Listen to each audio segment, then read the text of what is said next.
Please give a hand for Maurice Clarett.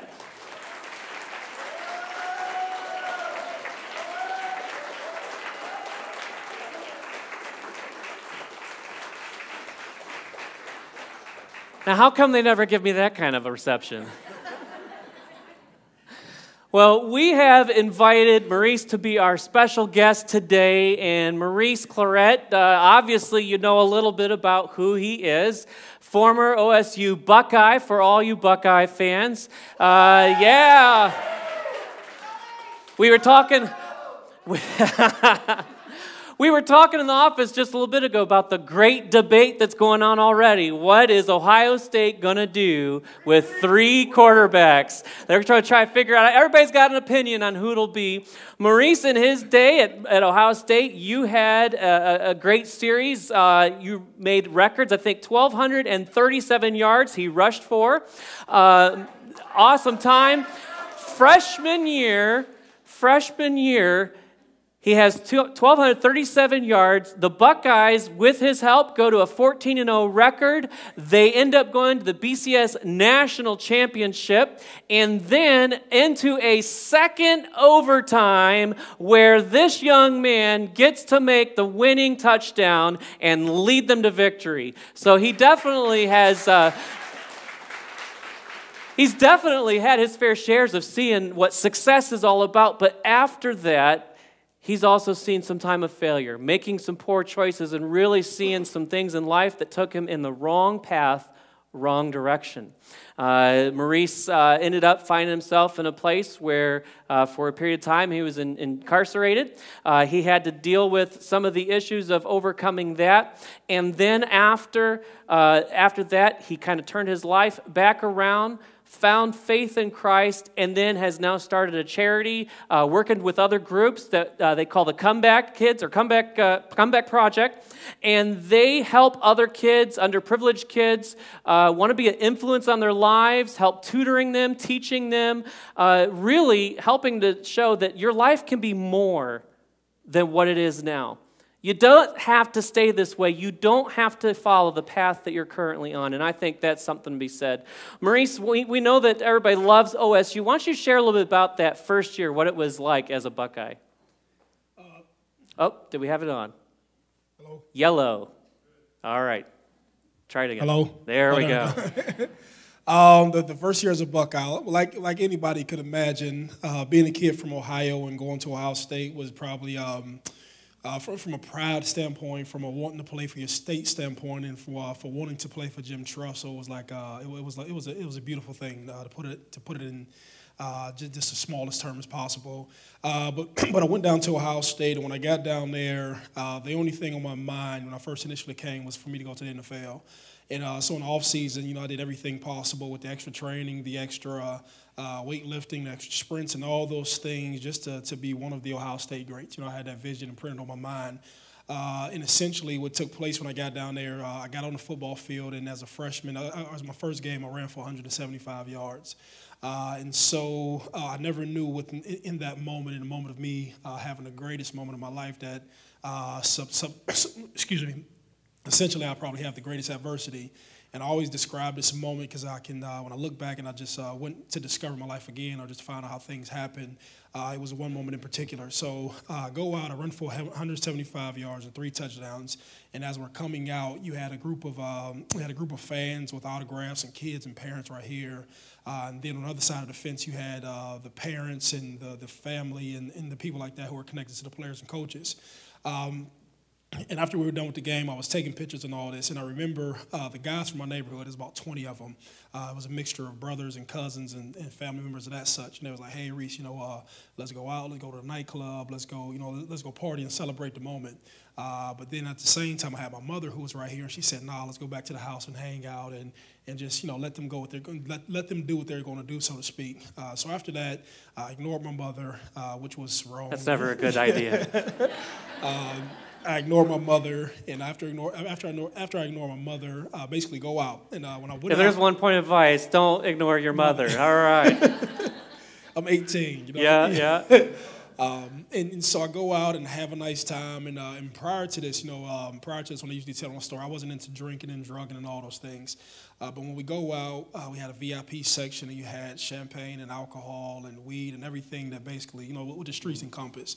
And, to be honest with you, I had a nice time. I had a nice time and drinking and drugging and playing around. And I remember when I left there and I came back to the football team or to the football field, I remember going around and telling everybody in the locker room how we went out and had a nice time. But I remember when I went out to train again, it wasn't to win a football game. It was just to get glory to experience that again. Yeah. And so maybe 3 or 4 weeks in the season, we're going out having success. I'm running for hundreds of yards. And in the process, I remember Coach Trussell had set me down. He said, "Hey, Maurice, word around town is that you're hanging around the wrong individuals." And I was like, Coach, don't worry about it. I'll get this thing under control. I can kind of handle myself. And he was like, I'm just telling you, just shake away from your brothers and the people who are close to you because we've had investigations on them, and those are the people you shouldn't be around. So I pushed him away. So anybody who can remember, we had a bunch of success that season. We go 8 or 9 weeks again. I'm having success. I'm having fun. And in the process of doing that, he sits me down again before the Michigan game. And he said, Maurice, a couple of weeks ago, you all were in a bar fight, and the police know, and they're going to press charges on one of your friends and things of that nature. Can you please push yourself away from us? I was like, Coach, don't worry about it. I got this. I'll go ahead and get myself together. Make a long story short, we go away and we win the national championship game. After we win the championship game, I just basically thought I was on top of the world. Yeah. I won every award that I can possibly win. I was explaining to her prior to this, or to the kids downstairs. Actually, there's a kid named Quincy, whoever his mother is. He's like the biggest Michigan fan. Who brought a Michigan fan? Quick story. I go downstairs. I'm fist bumping the kids. And he give me this stern look like, I'm a Michigan fan. I'm like, all right, man. And so he like Michigan, he like Oregon. I was like, yo, that's a bit much. But anyways, I go there. We win the game. We win the national championship. But I was disconnected from reality. I had won the national high school player of the year award 13 months prior, and then you turn around and I win the every award that you can possibly win as a freshman football player. Then we win the national championship, and then after that, just to add insult to injury. You had LeBron. LeBron's about 30 minutes away from me, and he's the biggest thing in basketball. I'm the biggest thing in football, and we're hanging around each other. So my perception on life was just warped. I didn't identify with anybody. I had so many illegal gifts and shoes and clothes and just all the foolish things the kids do. And essentially. That entire off season, I wasn't focused. I wasn't going to class. I was telling you in the back room, I was taking officiating softball, officiating golf, women's. The tough classes. Yeah, the tough classes. But these were the things that I was doing. Just disrespecting my education. I didn't care anything about it. But I was detached from reality at this point. And in that next off season. The NCAA had came in and they was like, hey, you know what? You've been doing too much, and we've had an investigation on you. And basically, you just kind of broke, a bunch of rules. And after that, they kicked me out of Ohio State, and essentially that's when life kind of happened. Yeah, life has a tendency to happen that way. It doesn't always. Sometimes we make the blunders, and then it starts with a little snowball, and then it just gets bigger and bigger. Somebody could turn me down back there. We've got a little echo. So that leads us right into the next question, and that really, your life took some pretty big turns, and those turns led to failure. It seemed to get worse and worse, ultimately resulting in some jail time. Can you maybe share that path and what that experience was like and those failures you experienced? Yeah, well essentially, when I got kicked away from the university, I was just depressed. I've never experienced this amount of stress or being disconnected from something that I wanted so much. In the process of that, I seeked refuge or comfort in those nightclubs. I went back to the nightclubs. I went back to partying. I went back to to doing everything just as a form of expression for how I felt about my life. I was just trying to cover up what I felt. And so every day it was just Percocets, Xanax, Vicodins, drinking, drugging, and just basically I'm back into the streets. And at this time, I'm running drugs between Columbus and Youngstown. I'm just basically back to doing everything that I left behind me. You know what I'm saying? I'm back into the streets. I'm back with my cousins, back with the guys on the block. And I'm basically, 1 year removed from the greatest moment of my life. But then I'm actually back in the neighborhood doing everything that I tried to escape. So in the process of that, I went out to California. When I go to California, I'm trying to just escape this reality because it was something pulling inside of me like, hey, you know what? You shouldn't be ripping and running the streets. You just get out, go back to football, do what you're supposed to be doing. You got a little money saved up, and just get your life back in order. But what I didn't realize is that I set so many bad habits in place. In Los Angeles, California is a lot different than Columbus, Ohio. Wow. Yeah, I think so. Yeah, and everything that I started in Ohio just magnified when I got out there. They instead of partying Thursday through Saturday or Sunday, they partied Monday through Monday. You know what I mean? And I just got caught up. I just caught up into the lifestyle, caught up into the partying, the drinking, the drugging, and I just got caught up into it. And so 2005, I was supposed to work out, and for the NFL Combine. When I came to the NFL Combine, I performed horribly, and that was like another failure on top of everything that I had been doing. Then I leave there, I go back to California. I'm not thinking I'm going to get drafted. When I'm out there, I watch the draft, I watch the first round go by. As the first round goes by, I'm like, you know what, no problem. I didn't get picked up, and no problem. But the second round went by, I didn't get picked up. I got in the car and I began to ride. Around the freeway. And as I ride around the freeway, I'm just trying to think about, like, how did I end up in this situation? How did your life put you, how did you end up not being drafted and just on the outside looking in, per se? Maybe about 8 o'clock that night, Coach Shanahan had called me up. He said, hey, Maurice, we'd love to make you a Denver Bronco. Could you come out here tomorrow and all those things?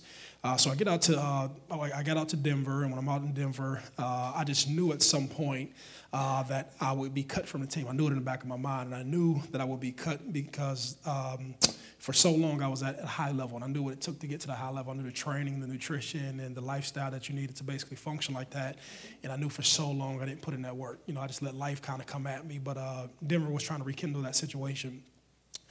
So just like at Ohio State, I go through the season. I'm going through the off season, and Coach Shanahan comes over to me. He said, "Hey, Maurice, would you please allow us to help you because you're isolated. You're disrespectful to your teammates. You're not hanging around guys. When we do these social things, you don't want to be involved. Can you please allow us to help you to get the most out of this experience?" So in the process, I'm like, "Nah, Coach. I got this. I'll get this thing together." Since sometimes as athletes with so much pride and so much. I can do this thing myself.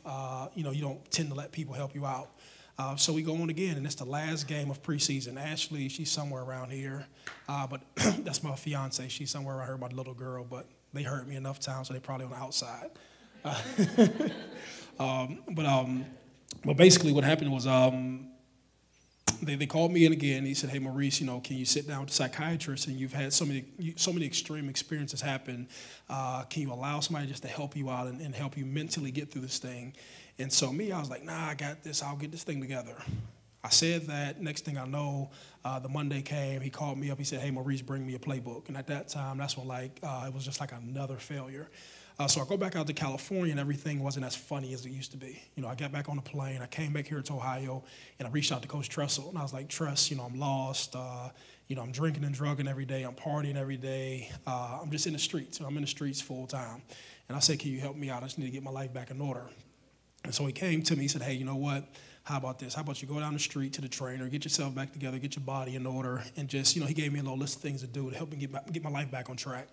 And so for the first 2 or 3 weeks, this thing helped because I was isolated. No one knew I was back in town, and things were heading in the right direction. And after maybe after a month, I had guys who were who had knew me prior to going to California. "Hey, Reese, what you doing? Come down to the pool hall, come to the bar, let's go watch the game." And everything that I had started doing prior to me going to California, all these things had basically began to occur again. But to speed the story up, December 31st of 2005, transitioning into 2006, I catch my first robbery case. So I catch the robbery case, and that was like another failure on top of everything that was going on. Then 7 or 8 months later, it was August at that time, it was about 8 months later, That's the big arrest that happened on TV. And I was coming down to Columbus and going down, and it's about 2 or 3 in the morning. I get down to Columbus. Oh, excuse me. Yeah. Excuse me. I get down to Columbus, and I get off on the wrong exit on Bryce Road. I get off on Bryce Road, and as I get off on the road, I come to the stoplight. 3 in the morning. I've been drinking already. I don't feel like waiting at the light, so I make the U-turn. And as I'm making the U-turn, there was a police officer sitting inside the Home Depot parking lot. And so I'm like, all right, cool. He's going to chase me now. So he pulls out. I make the U-turn. He pulls out. He's trying to pull me over. But for those who don't know the story, I got an AK-47 on the front seat, right? So I don't want to go to jail. So, yeah, right? Nobody wants to go to jail. So I pull over, and as he pulls over behind me, I'm thinking in my mind, I say, okay. And I don't know why I thought about Cops. I remember the show Cops, right? And so I said, okay, when he gets out the car and walks up, I'm going to pull off. It'll give me a head start, right?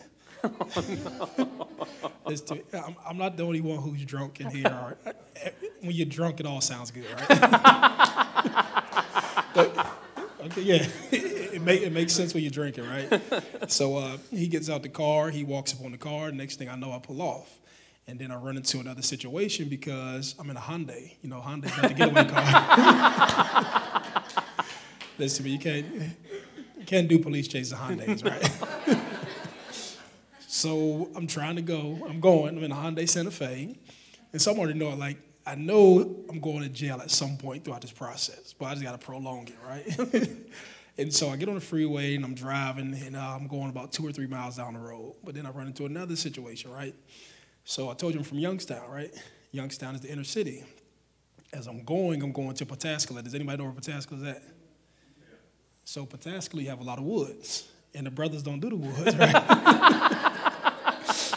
That's true, right? So, but it goes 2 ways, right? The brothers don't do the woods, and the Caucasians don't do the hoods, right? So I make the U-turn. True story. I make the U-turn. I'm coming back. I had that little comedy, right? So I make the U-turn. I'm coming back, and at this time, I know I'm kind of caught. You know, I know I'm going to jail at this point. And the guys actually stand in the middle of the road. They got the spike strips, and they throw them out, and they bust the tires, and the tires grind on the road, and all this other craziness. Excuse me. But in the process, I got on the phone. I called Ashley, my mother, and they both picked up the phone at the same time. It was like 3 in the morning. Obviously, they knew something was wrong, so I called them up, and I'm like, I'm about to just get out the car and have a shootout with the police. But it was more or less like a suicide attempt. You know what I'm saying? I didn't want to kill myself, but I was like, hey, if I shoot with the police, they'll kill me, and that'd be the end of that. And I'm not sure what my mother said. I always call it my divine intervention moment. Because obviously I'm here talking to everybody and speaking to them. So, obviously I made it out of the situation. But, it was just basically the reflection of how I felt about life. I'm pretty sure everybody's been there. You just make the wrong decision after the wrong decision after the wrong decision. And it feels like everything that you're doing just keeps sending you in the wrong direction. And it was depressing, like having so much success and having so much failure of equivalent value. It felt bad, you know what I'm saying? Well, anyways, I go there and, I get arrested. They tase me, throw me in the back of the paddy wagon. Then I'm transported down to the county jail. And so once I'm in the county jail, just going through the first, let's say first 4 or 5 days, the detox phase. You're not in the streets. Your body from the drugs and the alcohol has a physiological effect, and it's getting out of you, and you're just coming back to reality. Excuse me. And I remember, I just remember sitting there. So for the first, let's say, for the first 7 months, I was just locked in a single cell. First 7 months, 23 hours out the day, isolated. And in that process, you have no choice but to just think about what's going on in your life. Okay. But just isolation. Isolation. I remember, I remember just receiving fan mail. I remember watching the news, and my mother would have interviews, and I'm watching her crown the news about my situation, and just really just trying to figure out how did I come to this place. How did you come here? Like everything else, the only things you have to read in prison when you initially go in is the Bible. I remember reading a lot of stuff out of Proverbs, Psalms, and Ecclesiastics, but nothing really connecting at that moment. And I remember one book that really started me or propelled me in the right direction. It was by James Allen, As a Man Thinketh. And it's really, now that I read so much is derived and rooted from the Bible. But it was the first book I actually read in prison. And the thing that hit me was that, okay, in the realm of football, I used to have this belief that anything I can think of, I can create and I can make happen. And when I wanted to be the greatest, I studied Walter Payton basically day in and day out. But I never knew that you can kind of do that same thing with your thoughts and with life, you know, and that book essentially propelled me to kind of become the reader that I was. So I went to prison after 7 months, and I go up to Toledo. I'm in a close security facility. I come in here, and just like anybody who's ever been to prison, of course, the initial process is intimidating just because it's prison. Mm-hmm. You know, everybody, the energy and the culture and the demeanor and just the intensity of the environment is life-changing. You know, so I don't care who you are. Once you go to prison, you're going to come out a different person. But I remember the first day I got there, it was really a blessing. It was a guy by the name of Kelliconte. He was the warden of the prison. And when he got there, he said, "Hey, Maurice," he said, my son's your same age, and if he was in this situation, I would want somebody to help him out to basically get his life back on the right track. And so they had so much programming inside the prison. He was like, "Hey, how about you go to alcohol and drug treatment, anger management?" They had classes on cognitive behavioral skills. They had classes on manhood and love, and there were so many classes just to kind of get you back in order, personal development type of deals. And also in the process, I went back to, when I was in prison, another good thing happened to me. I actually was connected to a guy who was an ex-Navy SEAL. And so with him being a Navy SEAL and being so disciplined, and eventually first me and him starting to work out together and just being around him allowed me to just adopt so many positive habits he had in his life. He had been incarcerated since '93, and basically he was just like the supreme, or he was the ideal inmate. You know, saying somebody who was, you know, put together, spoke well, well-read, a guy who just kind of handled his business and didn't really get caught into the nonsense of prison. Mm-hmm. So essentially, you know, when I first went to prison, I was 275 pounds, and as I started to work out and get myself back together, my life just started to change. I started to read so much. I had this catalog called Bargain Books, and I would just order endless amounts of books out of Bargain Books, probably over 200 to 300 books, and I would just basically, whatever I was interested in, I would just order based upon that topic, and I would, you know, just read, right, and things of that nature. So after about 18 months of just intense personal development type stuff, reading, getting myself back together, I felt my life had changed. And I think I was talking to somebody downstairs. And in prison, in regards to religion, you have people who are Muslims and they're extreme, and then you have Christians, and it's a different extreme. You know what I'm saying? So you don't really want the association of anybody because just the dynamics of prison, that's a whole different topic. And mm-hmm. the politics inside of prison is just crazy. But I always believed in God, always read from the Bible, always understood information. But there was nothing to say, hey, let me give my life to the Lord. You know, there was nothing inside that process. It was never made real. Yeah, it was never made real to me, so to speak. So after about 4 years, 3 years and 11 months, I ended up getting out of prison, and I came home. You know, I had a goal of what I wanted to do. I had myself of where I wanted to go, and I got out of prison. Excuse me, 2000, sorry, I apologize for that. I didn't know it was going to be that loud. So I got out in 2010. I went back to Ohio State, and I did some coursework back there. I aced the coursework. I left from there, and Coach Trussell came to me one day. This is where the story happens. Coach Trussell comes to me and says, "Hey, Maurice, there's a team in Omaha, Nebraska, who wants you to play football for them." So I'm like, all right, cool. I'll go ahead and play football if possible. So I come out of prison, and go to Ohio State, and I go to Omaha, Nebraska. And at the time, what did I do? I go play football, play for a season, and in the midst of the first season, or transition into my second season, that's when it happened. Actually, me starting a business is what essentially led me to the Lord, right? So I told myself, hey, I need to save myself up enough money so I can get into senior care services. So when I was incarcerated, all I wanted to do was get into senior care services, service care provider, in-home care, adult daycare, senior transportation, and that was my way to basically financial freedom through an entrepreneurial standpoint. But my starting point was for me to raise enough money through teaching football. So I was real good at teaching football, and this was and I had a plan in prison on what I was going to do. So I get out of prison, I go to this youth league practice, and in the process of seeing these guys coach these little kids, I said, okay, let me help you build a system to where you have different benchmarks and different expectations and basically give you a formal way of teaching these kids. So the first thing I did, I invited about 20 coaches down to the facility I was at. And I was like, hey, let me give you a chalk talk, and you don't pay anything, but if it's worth something to you after this done, just come back every week, pay me $20, and I'll teach you how to approach your kids through a 7-week program. So we go ahead and do that. Basically, I grew from about 10 to 12 coaches at first to over 50 coaches from the league. Then I went from 50 coaches, 25 kids grew to 75, 75 grew to 140 at the time, and then 140 grew to 380, right? And so within about 18 months of my release, I was making 6 figures teaching football. And I was basically going to take the money out of here and basically teach football and just do what I was going to do. So I'm out there, but in the process of that, there was a guy at the practice. His name was Pastor Todd Doxson. And I was explaining this earlier, that when I got out of prison, my daughter was 4, so I never had any personal interaction with her. And so in the process, like Ashley would go to work, and I would be sitting with Jaden, and she would just be sitting on the couch, and I'd be like, hey, what's going on? Like, you want me to change the channel? You want me to watch TV? Or you want something to eat? Or you want to go to Chuck E. Cheese? But there was no personal interaction. So I felt very uncomfortable, and in the process of doing that, I asked Pastor Todd, I said, hey, you got 3 kids. Can you help me throughout the situation? I don't know what to do. So we would go week in and week out. He would just talk to me about life, but then talk to me about raising kids and how do you actually raise somebody. And my father wasn't involved, so I never had the formal process to see it firsthand. So the next thing I know, we would meet all the time, and after that, he was like, hey, Maurice, I'm a pastor, and he said, I have to talk to you about the Lord. And so being in Omaha, Nebraska, having so much isolation, so much not being connected to the inner city, it was cool for me. I was isolated. So we go to, matter of fact, I'm in the gym one day, and after we're in the gym one day, I see him up there. He's working out. He's like a big buff pastor too out there, right?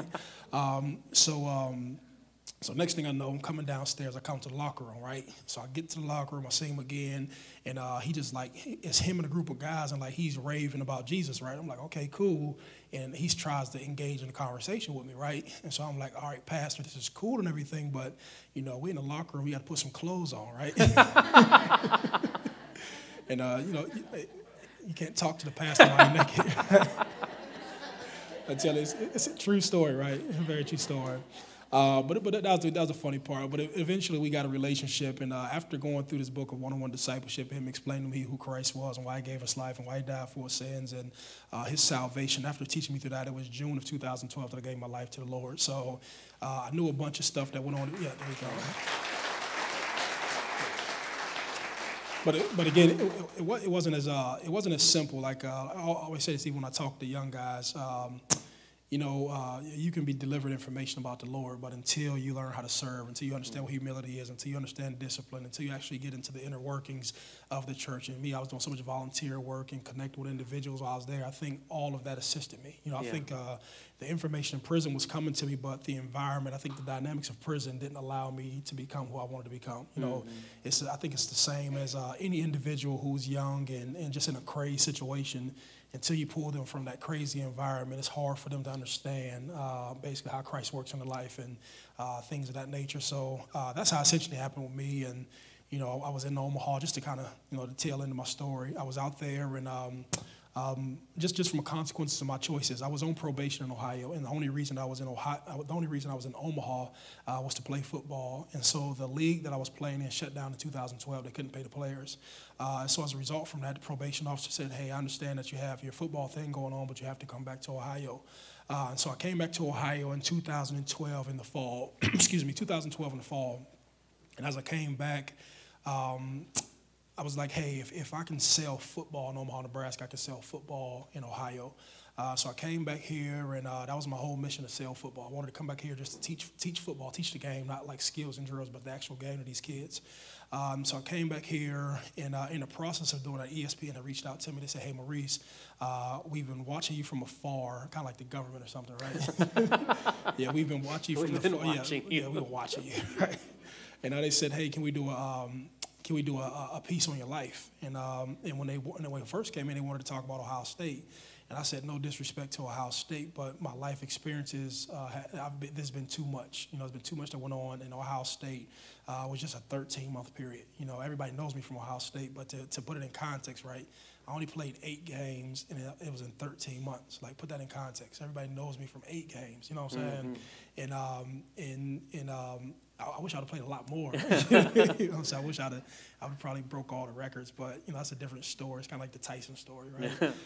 But it happened, and I came back and really got to teaching about life. Really we did a piece on life. Youngstown Boys, not sure of how many people have seen it, but really, the essence of the film is more about the relationships you have with other people, how they help to develop your life, and the mentorship and things of that nature. So we went there, and I was doing a lot of that.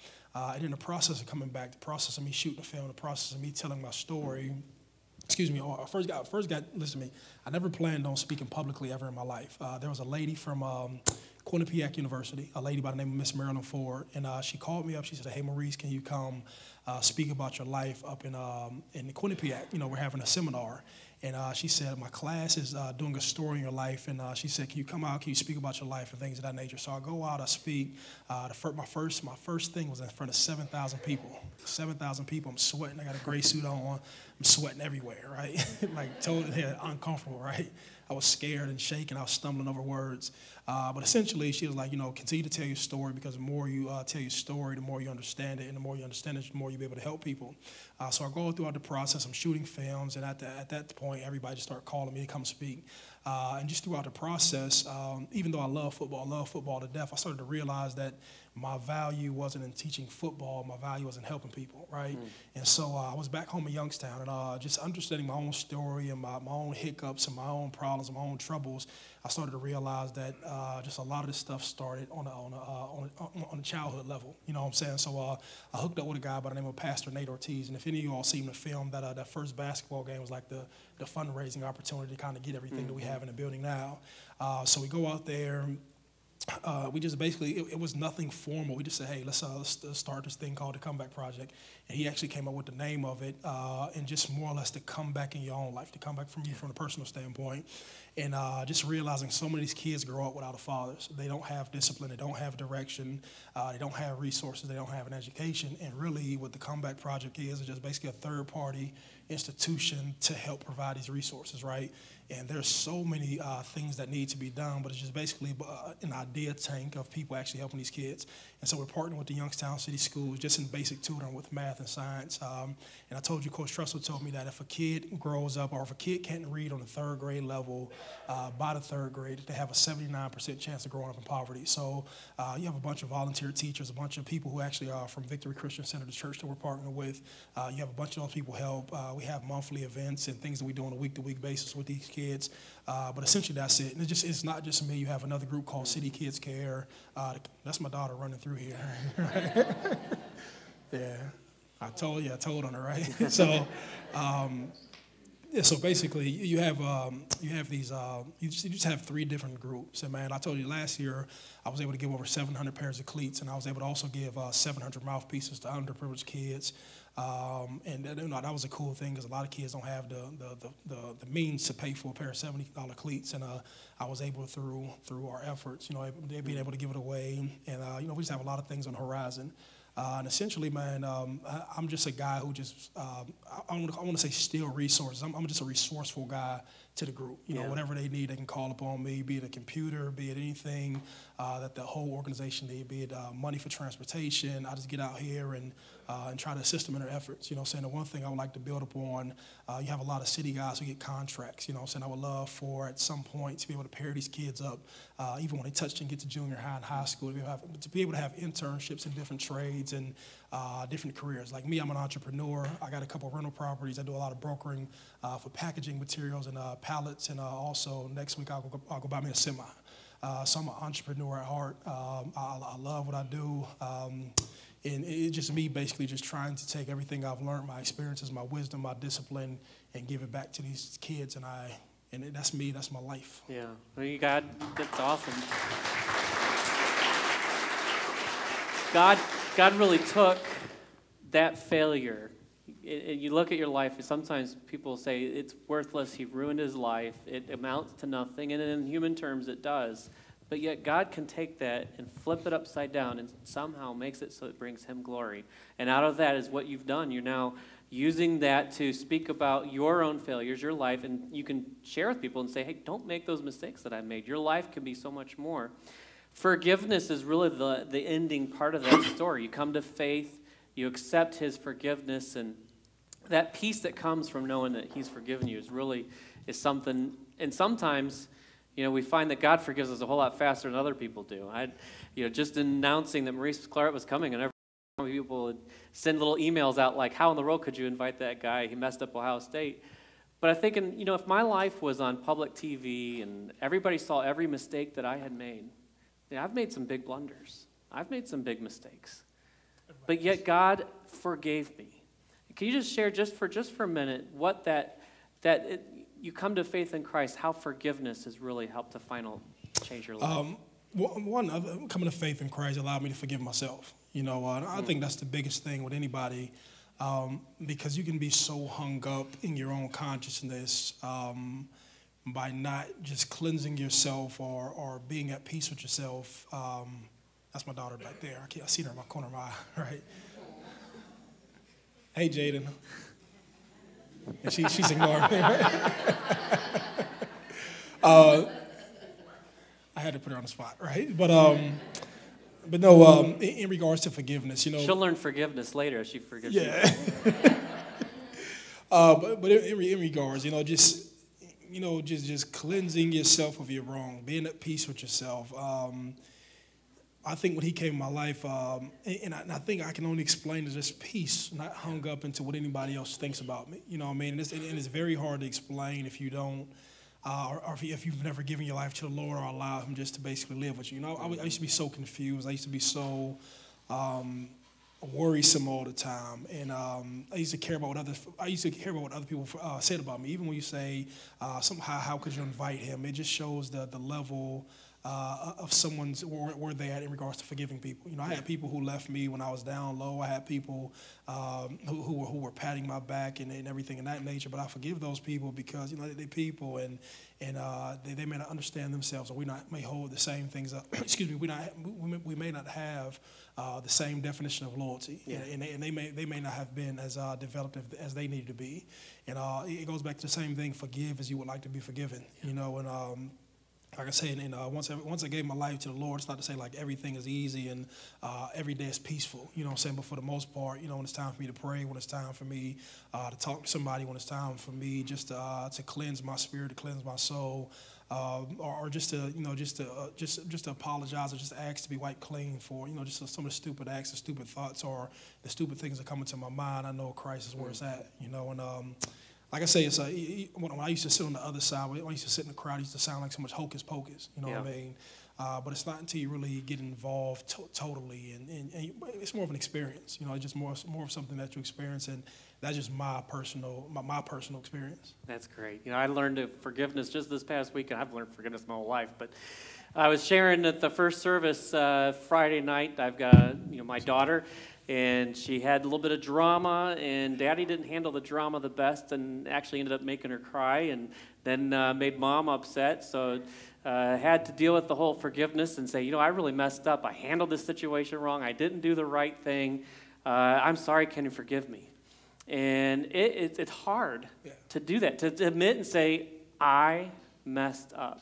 I made a mistake. I'm a failure. And to be able to just say, I'm at your mercy. Will you forgive me? And the great thing about it is that God's there, and he doesn't hold anything over you and say, only if. He's already done it. It's already there. So I'm so thankful that you gave your time. And why don't you give him a warm applause? Thank you very much. Thank you.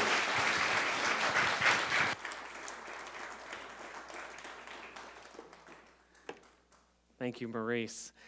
I'm going to take just a few minutes here, and I really appreciate Maurice sharing his testimony. And it is not easy to admit that you make mistakes, that you make failures of your life. And if we're to be honest, I'm pretty sure that if I would say how many of you have never made a mistake, nobody's able to raise your hand. That we've all made mistakes, we've all failed, we've all in some way or another messed up.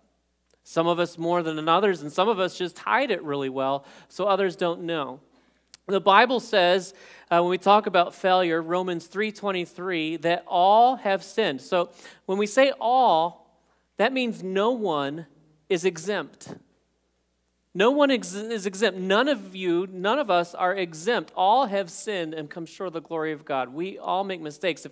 And we could point the finger and say, look at that guy or look at that guy. Look how Maurice really made a wreck of his life. But really the fingers kind of point back at ourselves. We all fail. We've all made mistakes. We've all come short.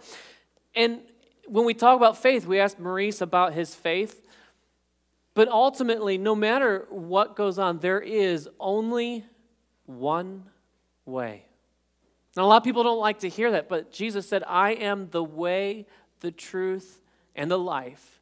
And he said, no one comes to the Father but by me. There's no other option. There's not option, I don't want to take option A. How about option B, C, D, or E? There are no other ways. He is the way. And we get there by believing in him. It says it is impossible to please God. This is Hebrews 11:6. It is impossible to please God without faith, and anyone who wants to come to him must believe that God exists and that he rewards those who diligently seek him. So we got to admit and acknowledge that we are a failure, that we make a mistake, that we're unable to really do it on our own. We need to believe in him and believe in what he's done. And finally, forgiveness, and that's how we tied it up as we talked forgiveness, is available to all who believe. The one thing that I love what Maurice said, he said, really about forgiveness, one of the, besides accepting the forgiveness of Christ, was forgiving himself. Sometimes that's one of the most difficult things we have is forgiving ourselves when we've messed up, when we've made a wreck of things, when we've made a poor choice, to know that God loves us and that we can forgive ourselves, that we can release it. 1 John 1:9 says, if we confess our sins, he is faithful and just to forgive us of sins and cleanse us from all unrighteousness. And then Acts 10:43 says, everyone who believes in him receives forgiveness of sins through his name. I don't know where anybody is today in your life, but I can tell each and every one of you that you're a failure. And nobody wants to hear that. Wait, what do you mean I'm a failure? In God's eyes, we are all failures, and he still loves us. The Bible says that not only have all sinned and come short of the glory of God, it says our righteousness, our goodness is as filthy rags. A lot of people, when you say, are you going to heaven? The first thing they'll say is, well, yeah, and I'll say, why? I'm a good person. Well, the problem is your definition of what a good person is doesn't equal God's definition of a good person. You say, well, what is God's definition of a good person? It's perfect, without sin, 0. That's what he's looking for. The problem is none of us measure up. We all come short, and our goodness, the Bible says, is as filthy rags. That word actually for filthy means rotten or decomposing. And I don't know if any of you are ever like me and have left clothing in the wash a few days too long. Maybe none of you are like me, but you open it up and it will run you out of the room. And just imagine as it goes, it gets worse. That word means filthy, putrid, rotting rags. That's what our goodness is like. Our goodness is not enough. But he doesn't hold it over and say, you don't get to go to heaven because you're not good enough, because there is one who was good enough, and that was Jesus Christ. And because of what he did, Jesus Christ, the only man who ever lived a sinless life, gave his life as a ransom for you and me, that whosoever believeth on him would not perish but have everlasting life. Maurice said he grew up and always heard about church and God and read his Bible, but it didn't become real until one day that he finally entered into a relationship with Jesus Christ. You might be here and you say, I believe in God, but believing in him is not enough. Jesus said the devils believe and they tremble.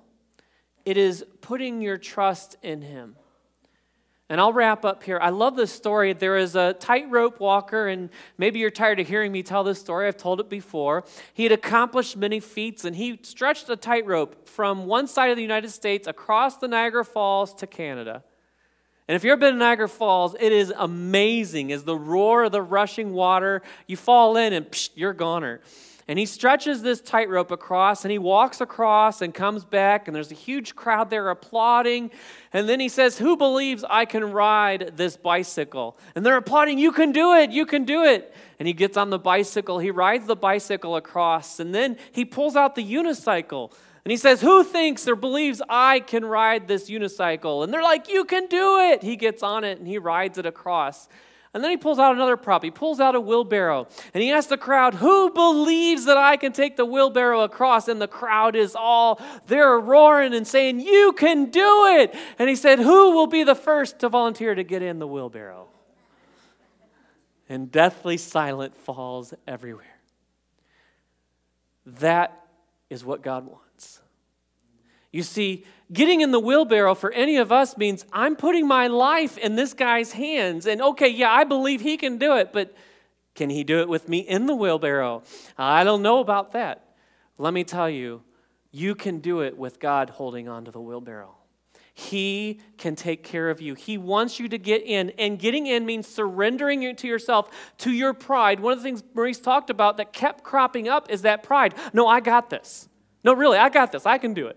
And everybody's trying to say, Maurice, you need help. You need to turn around. You need to change your ways. I got this. And let me tell you, you don't got this. You don't have it. You cannot do this without him. There is no way.